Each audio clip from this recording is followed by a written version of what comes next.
During the Holocaust, many Jewish people sought to resist through many means.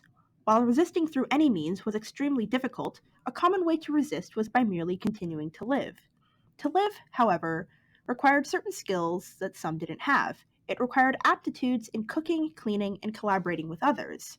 In this way, women had an advantage over men when it came to survival. As Sybil Milton states in Women's Survival Skills, in the camps, women swapped recipes and ways of extending limited quantities of food.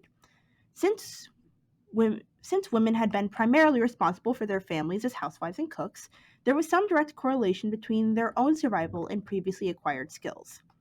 Women were in a position where their previous gender roles supported their ability to survive since they learned how to cook, clean, and collaborate, unlike their male counterparts.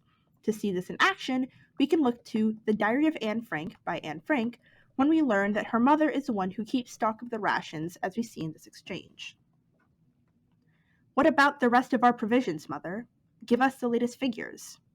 10 cans of fish, 40 cans of milk, etc. With women managing the food and most likely doing the cooking too, everyone was able to survive, and Frank was able to write her story and resist in that way. Another example of this is actually the fruits of what I'm making right now, a very good torta, or cake, from In Memory's Kitchen, a collection of recipes originally collected by Mina Pekta. I'm going to leave the original recipe along with my notes in the description. This recipe was written by the women in the Thirdensta who used their memories of cooking to pass down their culture and pass the time when they were hungry. By remembering and writing down their culture, these women were able to survive through their recipes. From all of this, what you, viewer, should take away is that resistance comes in many forms, and for many women, this way was through cooking, cleaning, collaborating, and surviving. So here we have the cake that I made.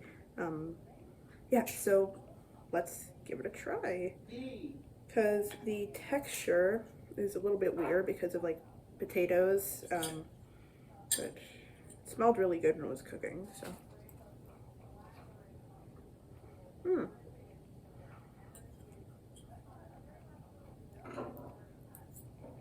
That's really pretty. I mean, I like it. Like there's a nice mix of kind of like bitterness from the coffee and then sweetness from the whipped cream and the glaze and such. So I personally consider this a success, even if the potatoes are a little bit weird.